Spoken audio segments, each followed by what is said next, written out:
साथियों अस्सलाम वालेकुम वरहमतुल्लाह। आज हम बनाने के लिए जा रहे हैं चिकन का पुलाव।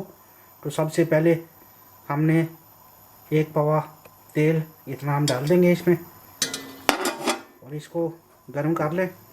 तो साथियों तेल को गर्म कर लें। इसके बाद आपने एक मीडियम प्याज स्लाइस किया हुआ इसमें आपने डाल देना है और उसको पकाना है।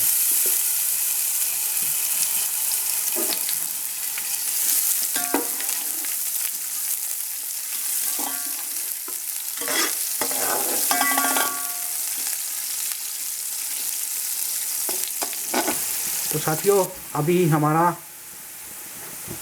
आ गया है, ये प्याज हो गया है। अब हमने इसमें चिकन की लेग डालनी है जो कि हम अपने पुलाव के लिए इस्तेमाल कर रहे हैं। तो इसको डालकर आप अच्छे तरीके से इसको भून लें। तो साथियों हमने अपने पुलाव के लिए लिया है 1 इंच का टुकड़ा दालचीनी का, साथ में 1 टीस्पून है ज़ीरा और कुछ 4 से 5 पीस हमने लौंग के लिए हैं। स्टार एनसीड ली है, जावित्री ली है, ये काली मिर्च और ये करी का तेज़ पत्ता, ये 4 चम्मच चाय का चमचा हमने सॉल्ट का लिया है और ये हमने 1 टीस्पून मिर्ची का लिया है। तो साथियों हमारा चिकन वो हो रहा है, देख लीजिए खूबसूरत रंग आ रहा है, खुशबू भी ज़बरदस्त आ रही है। अब इस स्टेज के ऊपर हम जो मसाला हमने जमा किया हुआ है उसको डाल देते हैं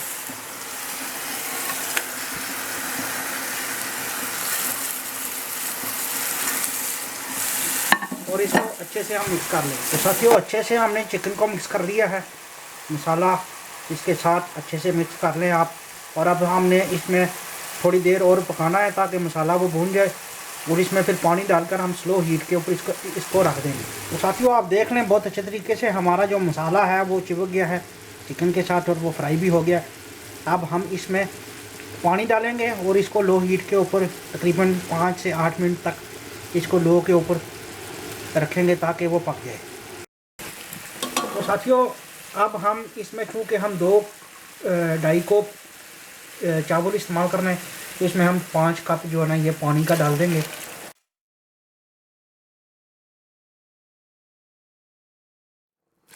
तो ये 5 कप हमारे चावल के हम इसको अच्छे से इसको मिक्स कर लेंगे और इसको लो हीट के ऊपर हमने रख देना है। चिकन को पूरी तरह से नहीं पकाना है साथियों क्योंकि ये चावलों में भी पकेगा। तो साथियों हमारा पुलाव का मसाला जो है वो तैयार हो चुका है। अब हम इसमें अपने जो चावल 20 मिनट के लिए भिगो कर रखे हैं अब वो चावल हम इसमें डालेंगे। साथियों कोशिश ये किया करें कि चावल जो है वो अच्छी क्वालिटी का यूज़ करें। इस तरह से हम डालकर इसको एक बाली कराकर फिर हम दम के ऊपर इसको रख देंगे।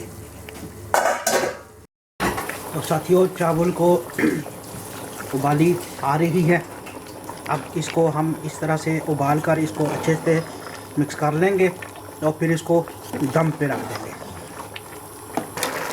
तो साथियों हमारा पानी जो है वो ऐसा सूख रहा है, तो अब इसको तकरीबन 2 मिनट और देंगे फिर इसको लो हीट के ऊपर रख देंगे दम के ऊपर।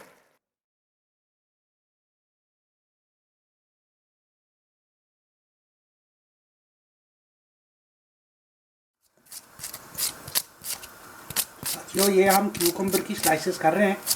ये चावलों के लिए हम जो दही चटनी उसकी दही रायता जो भी आपने कहना है उसके लिए। तो ये साथियों हम प्याज का भी स्लाइस कर रहे हैं, बाद में इसमें पानी में वॉश करके डालेंगे ताकि इसकी जो कड़वा पानी होता है वो निकाल दिया जाएगा। अब साथियों इसमें थोड़ा सा हम डालेंगे नमक हमने डाल दिया। इसके ऊपर हम डालेंगे इसमें दही और अच्छे से इसको मिक्स कर लेंगे। अब साथियों इसमें डालेंगे थोड़ी सी 1/4 टीस्पून का सुरख मिर्च और फिर ये 1/4 टीस्पून हम डालेंगे कुटी हुई काली मिर्च। अब हम इसको अच्छे से मिक्स कर लेंगे साथियों। तो साथियों अच्छे से इसको मिक्स करके फिर आपने ये नीला बरीक कटा हुआ हरा धनिया भी इसमें डाल देना है और इसको अच्छे से आपने मिक्स कर लेना है। तो लीजिए साथियों, हमारा पुलाव जो है वो तैयार हो चुका है। आप देख सकते हैं कितना खूबसूरत इसके ऊपर रंग आया हुआ है और बहुत अच्छा ये दिखने में लग रहा है। तो आप भी ज़रूर बनाइएगा, ट्राई करिएगा फैमिली और बच्चों के साथ ज़रूर।